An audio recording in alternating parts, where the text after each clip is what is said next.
साध संगत जग के बुलाओ। वाहिगुरू जी का खालसा वाहिगुरू जी की फतेह। कहना बड़ा सौखा, करना बड़ा औखा है। इंद्रियां दा तप, इंद्रियां नूं रोकना सारे स्वादां वल्लों, इहनूं राजसी तप कहंदे ने। दूजा आउंदा तामसी तप, जिहड़ा जल धारे करने, धूणियां ताउणियां। जेठ हाड़ दे महीने विच उत्तों सूरज की गर्मी ते अपने चारे पासे अग दीयां धूणियां बालणियां ते विचकार बह के धूणी ताउणी, इहनूं कहंदे तप करना। उत्तों सूरज पैंदा इन्ना गर्म, चारे पासे धूणियां बालणियां, इहनूं कहंदे तामसी तप करदा है। जल धारा करदा है, पानी विच खड़दा है, पुट्ठा लटकदा है। ये हो गया अपना तामसी तप। फिर आउंदा शांत की तप, सतोगुणी तप, जिहड़ा संगत विच बह के कथा सुननी, कीर्तन सुनना, बाणी पढ़नी, ਇਹਦੇ ਨਾਲ ਸੁਤੇ ਸਿੱਧੀ ਮਨ ਦੀ ਇਕਾਗਰਤਾ ਹੋ ਜਾਣੀ, ਇਹਨੂੰ ਕਹਿੰਦੇ ਸ਼ਾਂਤ ਕੀ ਤਪ। ਸੋ ਮਹਾਰਾਜ ਕਹਿੰਦੇ ਜਿਨ੍ਹਾਂ ਨੇ ਅਸੰਖ ਪਰਮੇਸ਼ਰ ਨੂੰ ਜਪ ਲਿਆ, ਉਹਦੇ ਨਾਮ ਨੂੰ ਜਪ ਲਿਆ, ਉਸ ਬੰਦੇ ਨੇ ਸੁਤੇ ਸਿੱਧੀ ਤਪ ਕਰ ਲਿਆ। ਮਹਾਰਾਜ ਬਾਣੀ 'ਚ ਫਰਮਾਉਂਦੇ ਨੇ, ਗੁਰ ਸੇਵਾ ਤਪਾਂ ਸਿਰ ਤਪ ਸਾਰ। ਜਿਹੜੀ ਗੁਰੂ ਦੀ ਸੇਵਾ ਕਰਨੀ ਹੈ, ਇਹੀ ਸਾਰਿਆਂ ਨਾਲੋਂ ਵੱਡਾ ਤਪ ਹੈ। क्योंकि ये बराबर नाम दे बराबर होर कुछ नहीं। संत की सेवा नाम ध्याई है, गुर की सेवा नाम ध्याई है। गुरु की सेवा, संतां की सेवा, अकाल पुरख की सेवा, नाम जपना है। इस करके जिन्हां ने संगत च बह के नाम जपिया, उन्हां नूं सारे ही नमस्कारां करते हैं भी धन है, धन धन सतसंगत जित हर रस पाया, मिल जन नानक नाम प्रगास। उन्होंने सारे तरह का तप कर लिया। जिन्होंने परमेश्वर का नाम जप लिया, उन्होंने होर कोई तप करन दी लोड़ नहीं, होर कोई जप करन दी लोड़ नहीं। उन्होंने सारे जप कर ले, सारे तप कर ले, सारे प्रकार दे प्रेम कर ले, सारे प्रकार की पूजा कर ली। जिन्हों ने एक बार कहता सतनाम श्री वाहेगुरु साहेब जी, सतनाम श्री वाहेगुरु साहेब जी, सतनाम श्री वाहेगुरु साहेब जी, सतनाम श्री वाहेगुरु, सतनाम श्री वाहेगुरु। ये सारा कुछ ही आ गया। हुण हुण संसे की लोड़ नहीं। मैं पूजा नहीं की, मैं प्रेम नहीं किया, मैं तप नहीं किया, मैं वर्त नहीं रखिया, जल धारे नहीं कीते, मैं पुट्ठा नहीं लटकिया। वो महाराज कहने तैनूं भाई गुरसिख कहता भी जे तू वाहिगुरू कह लिया तो सारे फाल ही मिल गए, तैनूं कोई काम करन दी होर लोड़ नहीं। तैनूं असंख ग्रंथ मुख वेद पाठ, जिन्हां ने असंख परमात्मा का नाम जप लिया, उन्हां नूं सारे प्रकार के ग्रंथां का ही ज्ञान हो गया। जिन्हां ने वाहिगुरू कह लिया, उन्हां ने सारा कुछ ही कह लिया। जिन्हां ने गुरु ग्रंथ साहिब का पाठ कर लिया, उन्हां ने जानो दुनिया भर के सारे ही ग्रंथ पढ़ ले। गुरु ग्रंथ साहिब का एक सहज पाठ मानो इउं मिल गया जिवें सारी दुनिया की विद्या पढ़ ली। आपां ने 14 विद्या ही पढ़ लियां, क्योंकि ब्रह्म विद्या है। जिवें सनक सनातन जिहड़े ने, सनक सनातन सनातन कुमार जिहड़े ने, संत कुमार, इन्हां कोल नारद मुनि चलिया गया। ये भी चारे ब्रह्मा दे पुत्र ने। ब्रह्मन दे पुत्र यह नारद मुनि जाके कहन लग्या चारां नूं कि मेरे मन नूं शांति नहीं आई, मैं सारियां विद्या पढ़ के मुका लईआं। तो उस वक्त सनक सनंदन हुणी कहन लगे अध्यात्मक विद्या पढ़ी है। नारद मुनि कहंदे वो किहड़ी हुंदी है? कहने मैनूं तां 14 विद्या का ज्ञान है। ਸਨਕ ਸਨੰਦਨ ਹੁਣੀ ਹੱਸਣ ਲੱਗ ਪਏ। ਕਹਿੰਦੇ ਫਿਰ ਤੂੰ ਪੜ੍ਹਿਆ ਹੀ ਕੀ ਹੈ? ਕਹਿੰਦੇ ਜਿੱਥੇ 14 ਵਿਦਿਆ ਦੁਨੀਆ ਦੀਆਂ ਮੁੱਕ ਜਾਂਦੀਆਂ ਨੇ ਉੱਥੋਂ ਸ਼ੁਰੂ ਹੁੰਦਾ ਇੱਕ ਓੰਕਾਰ। ਕਹਿੰਦੇ ਉਹ ਨਹੀਂ ਮੈਂ ਪੜ੍ਹਿਆ। ਕਹਿੰਦੇ ਫਿਰ ਸ਼ਾਂਤੀ ਕਿਵੇਂ ਆਵੇ? ਬੰਦਾ ਜਿੰਨੀ ਮਰਜ਼ੀ ਵਿਦਿਆ ਪੜ੍ਹੇ, ਨਾਰਦ ਮੁਨੀ ਅਮਰ ਪੁਰਸ਼ ਨੇ 75,000 ਵਰਾ ਵਿਦਿਆ ਪੜ੍ਹੀ ਹੈ, ਕੋਈ ਵਿਦਿਆ ਐਸੀ ਨਹੀਂ ਜਿਹੜੀ ਨਾਰਦ ਮੁਨੀ ਨੂੰ ਨਹੀਂ ਆਉਂਦੀ ਹੈ, ਪਰ ਸ਼ਾਂਤੀ ਨਹੀਂ ਆਈ। ਕਹਿੰਦੇ ਉਹ ਕੀਰਤਨ ਕਰ, ਕੀਰਤਨ ਪਰਮੇਸ਼ਰ ਦਾ ਕੀਰਤਨ ਕਰ, ਫਿਰ ਤੈਨੂੰ ਸ਼ਾਂਤੀ ਆਵੇ। ਫਿਰ ਨਾਰਦ ਮੁਨੀ ਨੇ ਕੀਰਤਨ ਕਰਨਾ ਸ਼ੁਰੂ ਕੀਤਾ, ਕੀਰਤਨ ਨਾਲ ਫਿਰ ਉਹਦੇ ਮਨ ਨੂੰ ਸ਼ਾਂਤੀ ਆਈ। ਇਸ ਕਰਕੇ ਮਹਾਰਾਜ ਕਹਿੰਦੇ ਜਿਨ੍ਹਾਂ ਨੇ ਅਣਗਿਣਤ ਪਰਮੇਸ਼ਰ ਦਾ ਨਾਮ ਲੈ ਲਿਆ, ਉਹਨਾਂ ਨੇ ਸਾਰੇ ਹੀ ਗ੍ਰੰਥ ਪੜ੍ਹ ਲਏ, ਉਹਨਾਂ ਨੇ ਵੇਦਾਂ ਦੇ ਪਾਠ ਵੀ ਕਰ ਲਏ, ਉਹਨਾਂ ਨੇ ਮੁੱਖ ਪਾਠ ਜਿਹੜੇ ਵੇਦਾਂ ਦੇ ਇਹ ਵੀ ਕਰ ਲਏ ਨੇ, ਉਹਨਾਂ ਨੇ ਸਾਰੇ ਗ੍ਰੰਥ ਵੀ ਪੜ੍ਹ ਲਏ ਨੇ, ਉਹਨਾਂ ਨੂੰ ਸਾਰੇ ਕੰਠ ਹੋ ਗਏ ਨੇ। ਗੁਰੂ ਅਮਰਦਾਸ ਮਹਾਰਾਜ ਕਹਿਣ ਲੱਗੇ ਗੁਰੂ ਰਾਮਦਾਸ ਜੀ ਨੂੰ ਕਿ ਪੰਡਤਾਂ ਨੇ ਮੁਕੱਦਮਾ ਕਰਤਾ ਆਪਣੇ ਤੇ, ਅਕਬਰ ਦੀ ਕਚਹਿਰੀ ਲੱਗਣੀ ਹੈ ਲਾਹੌਰ, ਉੱਥੇ ਬੁਲਾਇਆ ਸਾਨੂੰ, ਤੁਸੀਂ ਜਾਓ ਸਾਡੀ ਜਗ੍ਹਾ ਤੇ ਜਾ ਕੇ ਚਰਚਾ ਕਰੋ, ਦੱਸੋ ਉਹਨਾਂ ਨੂੰ ਗੁਰਬਾਣੀ ਕਿਉਂ ਉਚਾਰਨੀ ਪਈ। ਗੁਰੂ ਰਾਮਦਾਸ ਮਹਾਰਾਜ ਕਹਿਣ ਲੱਗੇ ਮਹਾਰਾਜ ਮੈਨੂੰ ਤਾਂ ਕੁਛ ਆਉਂਦਾ ਹੀ ਨਹੀਂ, ਮੈਂ ਕਦੇ ਕੋਈ ਗ੍ਰੰਥ ਪੜ੍ਹਿਆ ਹੀ ਨਹੀਂ ਹੋਇਆ, ਮੈਂ ਤਾਂ ਬਸ ਸਿੱਧਾ ਆਪ ਜੀ ਪਾਸ ਹੀ ਆਇਆ, ਵਾਹਿਗੁਰੂ ਵਾਹਿਗੁਰੂ ਕਰਨਾ ਜਾਣਦਾ, ਬਾਣੀ ਪੜ੍ਹ ਲੈਣਾ। ਗੁਰੂ ਅਮਰਦਾਸ ਮਹਾਰਾਜ ਸੱਚੇ ਪਾਤਸ਼ਾਹ ਕਹਿਣ ਲੱਗੇ ਜਦੋਂ ਉੱਥੇ ਜਾ ਕੇ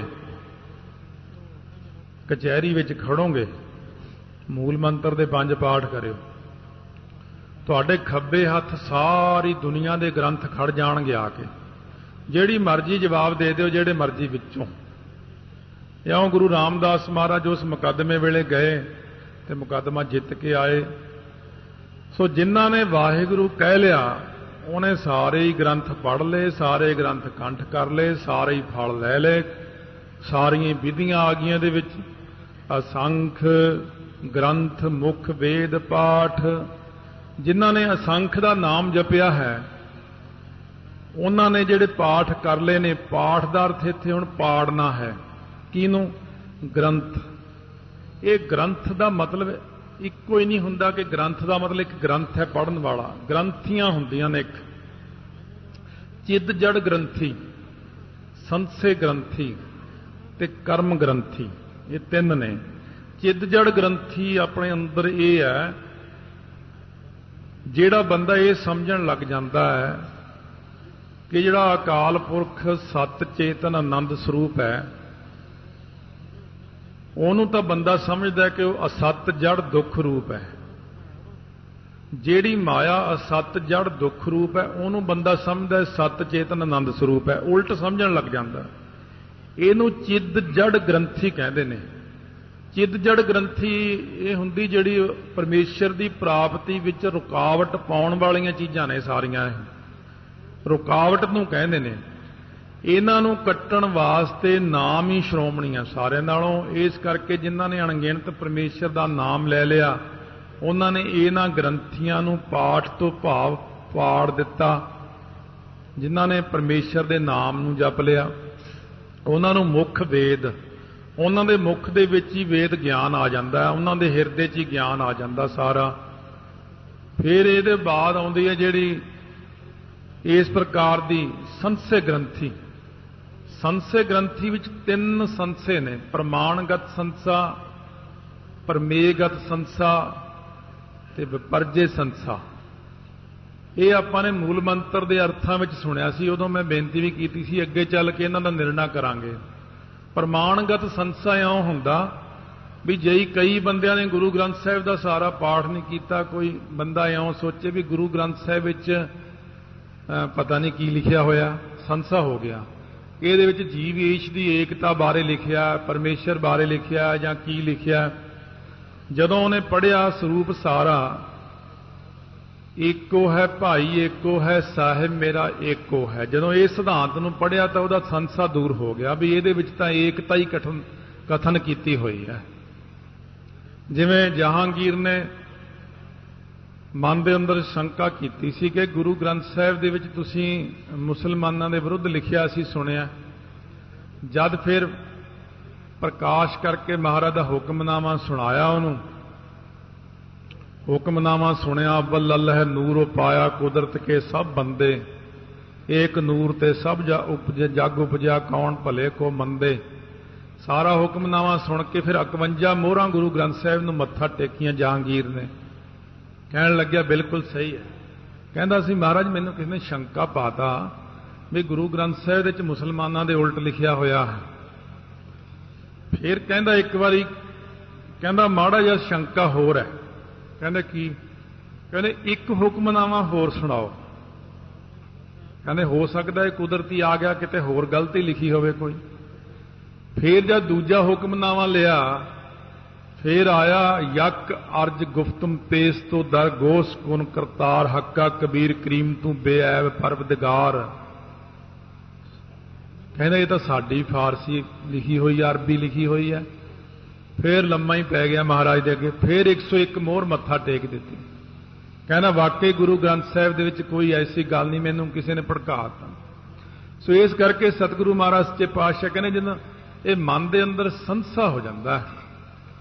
हुण परमेयगत संसा जिहड़ा है ये हो गया मन के अंदर, परमेयगत संसा आ गया, प्रमाणगत संसा आ गया। तो इस तरह के संसे जिहड़े खड़े हुंदे ने इन्हां दी निवृत्ति फिर महाराज सच्चे पातशाह दे स्वरूप नूं पढ़न तो बाद ही हुंदी है। एक संसा वो आ जाता मन के अंदर कि जीव अते जिहड़ा परमेश्वर है ये वक्खो वखरे ने, ਜਾਂ जीव सत्य है या ब्रह्म सत्य है। ये संसा आ गया। ये भी गुरु ग्रंथ साहिब ने दूर कर दिता कि मन तू जोत स्वरूप है अपना मूल पछाण मन हां जी तेरा नाल है गुरमती रंग मान। एक संसा ये आ गया कि आ सारा पसारा सत्य है कि या ब्रह्म सत्य है। ये विपर्जय संसा आ गया। ये भी महाराज ने निवृत्त कर दिता। महाराज सच्चे पातशाह कहण लगे जल थल मैयल पूरिया स्वामी सिरजनहार अनक भांत होए पसरिया नानक एक अंकार। इउं ये संसा दूर हो गया। फिर कर्म ग्रंथी संसा जिहड़ा आ गया मन के अंदर, ये तीसरी ग्रंथी है जिहड़ी ये गंढ ग्रंथी गंढ नूं कहंदे ने। जिहड़ी गंढ पै जांदी वर्ण आश्रम दी जां परमेश्वर की प्राप्ति विच रुकावट लई जिहड़ी गंढ पै जांदी है, ये कर्म ग्रंथी किहड़ी पै गई आके इंसान नूं मैं करदा हाँ, मैं भोगदा हाँ, मैं खांदा हाँ, जो मैं पिछले जन्मां च कीता सी हुण खांदा, जो हुण कर रहा मैं अगे नूं भोगांगा। इउं इहनूं कर्म ग्रंथी पै गई, कर्म दी गंढ पै गई।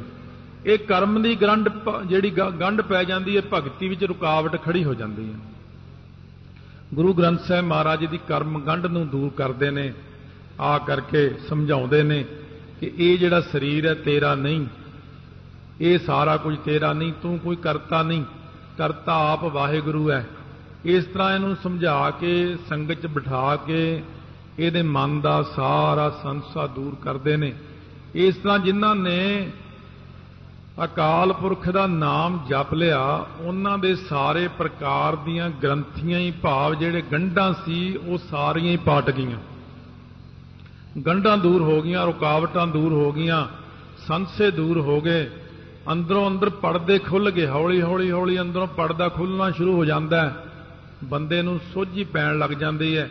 जिवें अनपढ़ बंदा जब बच्चा 4-5 साल का हुंदा उदों तक उहनूं ये सारे संसे पै रहिंदे ने। ज्यों ज्यों वो पढ़दा पहली क्लास, दूसरी क्लास, 10वीं, BA MA चक चले ਉਹਦੇ अंदरों हौली हौली जिवें पड़दे खुल जाते हैं सारे। एक फुल का संपूर्ण ज्ञान हो जाता उन्होंने कि एक फुल कित्थों बनता, फलानी चीज़ कित्थों बनती है, आह चीज़ कित्थों बनती है। इउं जिवें अंदरों पड़दे खुल जाते हैं इस तरह ही परमेश्वर की भगती करन नाल अंदरों पड़दे खुलते जाते हैं, सारा ही ज्ञान हो जाता है। अखीर जाके सारे पड़दे खुल के कहता सब गोबिंद है, सब गोबिंद है, गोबिंद बिन नहीं कोई, मैनू कोई संसा ही नहीं रहा हुण। सो जिवें महाराज सच्चे पातशाह ने बचन कीता ठाकुर तुम सरनाई आया, उतर गया मेरे मन का संसा जब ते दर्शन पाया।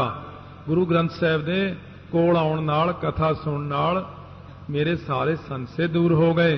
असंख जोग मन रहै उदास, अणगिणत परमेश्वर का नाम जिन्हां ने जप लिया वाहिगुरू वाहिगुरू उन्हें सारे जोग कर ले। अर्जन ने कृष्ण जी ने पूछा, कहते जोग का मुख अर्थ दसो की। पतंजल ने जोग नूं होर अर्थ कहा, पतंजल होर कहंदा, दूसरे होर कहने, तीसरे होर कहने, मैं कई पढ़े। कृष्ण जी कहन लगे असल विच जोग नाम जुड़न दा है। कहने जिहड़ा जीव आत्मा दा परमात्मा नाल जुड़ना ना, यही सारिਆਂ नालों वड्डा जोग है। तो महाराज कहने जिन्हां ने अणगिणत परमेश्वर दे नाम नूं जप लिया, उन्हां नूं जोग प्राप्त हो गया, उन्हां नूं ईश ब्रह्म दोनां दी एकता प्राप्ति हो गई। मन रह है उदास, वो फिर मन दे अंदर उपराम रहन लग जाते संसार वालों। विचे ग्रह गुर बचन उदासी, वो घर दे विच रहिंदियां होइआं ही निर्लेपता पकड़ लेंदे ने, उदास रहन लग जाते ने, बैराग विच रहन लग जाते ने। जिन्हां दा वाहिगुरू नाल मिलाप हो जाता है, जिन्हां दा जोग हो जाता है। सो महाराज सच्चे पातशाह जिवें बचन करते ने, जोग बनया तेरा कीर्तन गाई, राज लीला तेरा नाम बनाई, जोग बनया तेरा कीर्तन गाई। कीर्तन गाउण दे नाल ही बंदे नूं जोग मिल जाता है। जोग दा अर्थ ही जुड़ना है। जोग दा अर्थ कोई ये नहीं लेना कि आ जोगी फिरदे तुरे बीन बजाउण वाले, आ लम्मे लम्मे चोगे जे पा के सप्पां वाले जोगी जां होर जोगी ना। महाराज सच्चे पातशाह तां कहंदे ने गल्ली जोग ना होई, वो गल्लां नाल कोई योग नहीं हुंदा, कोई जुड़ नहीं सकदा परमात्मा नाल। ये तां जिन्हां ने असंख वाहिगुरू दा जाप असंख वारी जपिया, बेगिणत हो के जपिया, जिन्हां ने गिणतियां मिणतियां पकड़ लियां, मैं इन्ना कीता, मैं इन्ना कीता। महाराज कहने जे गिणतियां चाहना फिर छेती प्राप्ति नहीं, गिणतियां तो बाहर ही हो जा, वाहिगुरू वाहिगुरू करी जा। एक प्रमाण याद आ जाता कदे ना कदे, कई बारी संगत च सुनाउण वाला भी नहीं हुंदा, पर प्रमाण ऐसा मौके ते ढुक जाता। बुल्ले शाह बैठा समुंदर के किनारे माला फेर रहा, तो उस वक्त एक गुजरी जिहड़ी बैठी गाजरां बेच रही है। एक बंदा आया, कहंदे गाजरां की भाव, कहंदे टके सेर।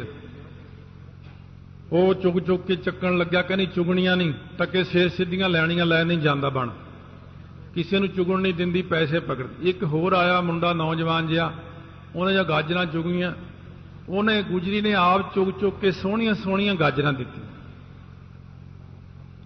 बुल्ले शाह परे बैठा बड़ा हैरान हुंदा, जदों बंदा चलिया गया आके कहंदा कुड़िए होर तां तूं किसी गाजरां चुगण नहीं दित्तियां, आ मुंडे नूं चुग चुग के दित्तियां ने। सो उस वक्त कहण लगी, बुल्लिया ये मेरा होण वाला पति है, ये नाल मेरा मंगना होया। अपने घर वाले नाल काहदियां गिणतियां मिणतियां हुंदियां ने, मित्र नाल काहदियां गिणतियां मिणतियां हुंदियां ने। बुल्ले कोल माला फड़ी हुई सी, भगा के समुंदर च मारी। बुल्लिया तू पागल होया ओए, अपने मित्र नाल तू क्यों गिणतियां मिणतियां करदा।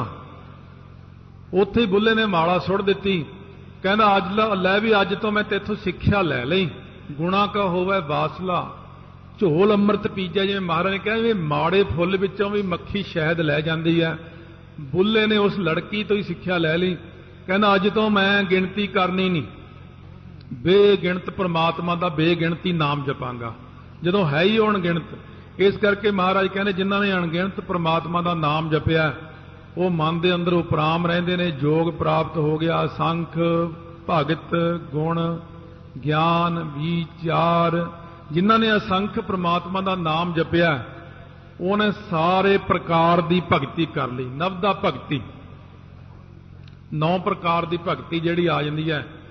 सो इस करके श्रवण सिमन कीर्तन पाद सेव अर्चान दासा सखपन बंदना सर्व निवेदन जान, ये 9 प्रकार की भगती है। फिर प्रेमा भगती है, फिर परा भगती है, फिर अपरा भगती है। सारियां भगतियां ये जिहड़ियां परा ते अपरा भगतियां ने, ये बहुत औखियां ने। प्रेमा भगती भी सारियां नालों श्रोमणी है, परा भगत बनना अपरा भगत बनना बहुता ज्यादा औखा है। इस करके सतगुरु महाराज कहने पर जिन्हें वाहिगुरू कह लिया, जिन्हें मूल मंत्र पढ़ लिया, जिन्हें गुरबाणी पढ़ ली, जिन्हें कीर्तन कर लिया, जिन्हें कीर्तन सुन लिया, कथा कर ली सुन ली, उन्होंने सारियां ही भगतियां विच ही आ जांदियां ने।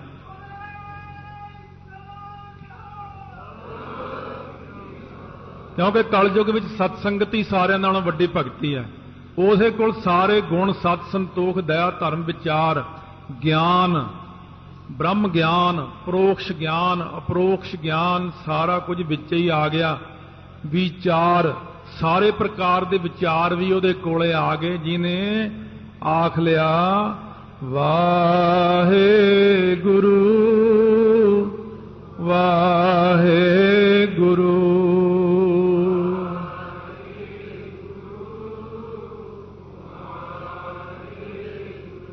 वाहे गुरु वाहे गुरु।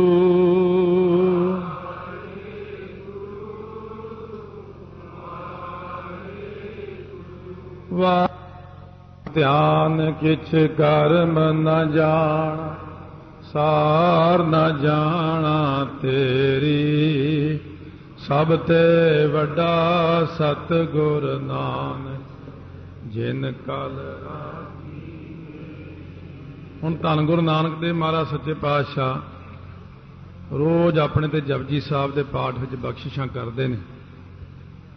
सो सतगुरु महाराज सच्चे पातशाह गुरु नानक देव जी की गुरबाणी जिहड़ी है उचारण की हुई, ये अंदर बहुत कुछ है। जिन्ना भी देख ली उन्ना कुछ ही है, जिन्ना भी चाहिदा। जिहड़ी जपजी साहब की बाणी गुरु नानक देव महाराज की, ये छोटे तो छोटे जग्यासू लई भी है, वड्डे तो वड्डे ब्रह्म ज्ञानी वास्ते भी इसे विचों ही सारा कुछ उन्होंने मिल जाता। इन्ना कुछ महाराज सच्चे पातशाह ने गुरबाणी के अंदर ही आपां नूं बख्शिश कर दिती है। सो सतगुरु महाराज फरमाउंदे ने असंख सती असंख दातार। असंख जिहड़ा अणगिणत परमेश्वर है, बेअंत है, असंख है। जिन्हां ने उहदा नाम जप लिया है उहनूं सती। सती का संकेती अर्थ है निश्चा। सती अपने पति नाल सती हो जाती निश्चय करके। सती भी जिवें सती का आपां 6वीं सती का निर्णय किया सी कि जिहड़ी पति का विछोड़ा सुनदे ही चढ़ाई कर जाती है, जिहड़ी पति नूं परमेश्वर रूप ही मनदी है। इस तरह ही रब दे प्यारे भी सतियां वर्गे हुंदे ने। कहंदे ने एको पुरख सबाई नार। वो कहंदे एक वाहिगुरु ही है, सारे बाकी तो मैनूं कोई नज़र आउंदा नहीं। जिवें लुधियाणे बाबा बाण बट्टा होया, बड़े पुराने समय में बाबा गुरबचन सिंह जी खालसा वेले होया है। सो जदों महापुरुष उच्चे पुल तो जगरावां वाले तो एक बार थल्ले नूं उतर रहे सी, जगरावां वाले पासे नूं 25-30 ਸਿੰਘਾਂ ਦਾ जथा सी नाल, उदों पैदल जाया करते सी। खब्बे पासे कंध जी सी बड़ी वड्डी, उत्थे एक मकान दी बाबा बाण बट्टा कोले नाल लाइनां मारदा हुंदा सी, उहदे ते 1 2 3 4 करदा रहिंदा सी। लक दुआले बोरी बन के रखदा सी। आम बंदे नूं इह लगदा सी कि झल्ला जिहा आदमी है कोई सी, वो ब्रह्म ज्ञानी। महापुरुष खड़ गए, देख के हसी गए। सिंह कहंदे महाराज ये कौन है? कहंदे बहुत वड्डे महापुरुष ने, हुणे देखणगे अपने वल नूं। थोड़ी देर बाद देख के हस के कहण लग्या बाबा बाण बट्टा गुरबचन सिंह की देखदा है? ये दुनिया तां मक्खियां की तरह खा जे सानूं, असीं तां गुड़ वांगूआं ढक के रखना पैंदा अपना आप। एक उत्थे ही माई चंदो हुंदी सी लुधियाणे, वो भी ब्रह्म ज्ञान की अवस्था तक गई हुई सी। वो वस्त्र शरीर ते घट ही रखदी हुंदी सी, वो भी बोरी जी बन के तुरी फिरदी रहिंदी सी। उहनूं भी लोग समझ नहीं सके। सारा बाजार घुम जांदी, वो कुछ नहीं सी मंगदी, बस मस्त मौली होकर तुरी फिरदी। पर जद किते बाबे बाण बट्टे ने उहदे सामने आ जाना तो माई ने किसी ना किसी बंदे का कपड़ा खो के फटाफट उपर लैके शरीर ढक लेना। दुकानदार ने पूछना माता बाकी तू किसे तो संग शर्म नहीं करती? भजन विच मस्त रहनी, सब नूं पता ये बोल पूरे हो जाते हैं, छेड़ना नहीं, सारे मां कह के सत्कार करते। पर जब बाबा बाण बट्टा तेरे सामने आउंदा तां तू एकदम कपड़ा उपर लै लैनी। वो कहनी मरदी यह आ, इक्को ही पुरख है, बाकी तुसी तां एवें जनानड़े तुरे फिरदे हो, तुसी तां माइयां वर्गे ही हो। कहनी पुरख ही यह है क्योंकि ब्रह्म ज्ञान विच संपूर्ण है। इस करके रब दे प्यारे जिहड़े ने असंख सती अणगिणत दा जाप करन वाले ਸਤੀ ਤੋਂ ਭਾਵ ਹੈ ਅਸਤੀ ਭਾਂਤੀ ਪ੍ਰੇ ਜਿਹੜਾ ਹੈ ਪਰਮੇਸ਼ਰ। ਅਸਤੀ ਭਾਂਤੀ ਪ੍ਰੇ ਦਾ ਮਤਲਬ ਸਤ ਚੇਤਨ ਆਨੰਦ ਜੋ ਬ੍ਰਹਮ ਹੈ, ਉਸ ਬ੍ਰਹਮ ਨੂੰ ਉਹ ਸਤੀ ਨਿਸ਼ਚੈ ਕਰ ਲੈਂਦੇ ਨੇ ਆਪਣਾ ਪਤੀ, ਜਿਹੜਾ ਅਣਗਿਣਤ ਜਾਪ ਕਰਨ ਵਾਲਾ ਵਾਹਿਗੁਰੂ ਦਾ। ਅਸੰਖ ਦਾਤਾਰ, ਜਿਹੜਾ ਅਣਗਿਣਤ ਵਾਹਿਗੁਰੂ ਪਰਮਾਤਮਾ ਦਾ ਜਾਪ ਕਰਦਾ ਹੈ।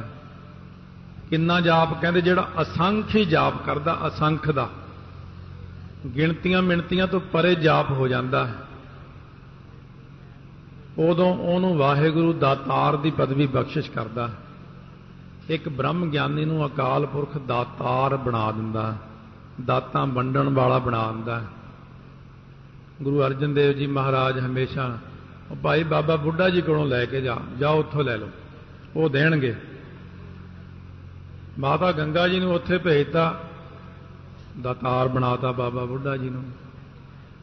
ਵਜ਼ੀਰ ਖਾਂ ਆਇਆ, ਮਹਾਰਾਜ ਨੂੰ ਕਹਿੰਦਾ ਜਲੌਧਰ ਦੀ ਬਿਮਾਰੀ ਆ ਮੈਨੂੰ।